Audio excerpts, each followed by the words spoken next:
నడుమా నిలచిన స్వామి సతులకు సర్ది చెప్పలేక శ్రీనివాసుడు చిద్విలాసమున వెనుకకు అడుగులు వేయసాగే మొదటి పాదము పెట్టినంతనే అంజనాద్రి అంజలి ఘటిస్తుందండి. రెండవ పాదము పెట్టినంతనే వృషభాద్రి ఎంతో ఆనందించి మూడవ అడుగు వేసినంతనే నీలాద్రి స్వామి పాదాలు పెరుగుతుందండి.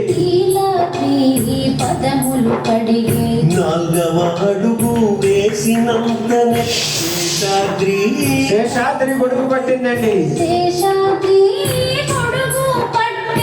ఐదవ అడుగు వేసినంతనే గరుడాద్రి వింజామర వేస్తుందండి. ఆరవ అడుగు వేసినంతనే నారాయణాద్రి గానము చేస్తుందండి. ఏడవ అడుగు వేసినంతనే వెంకటాద్రి గోవింద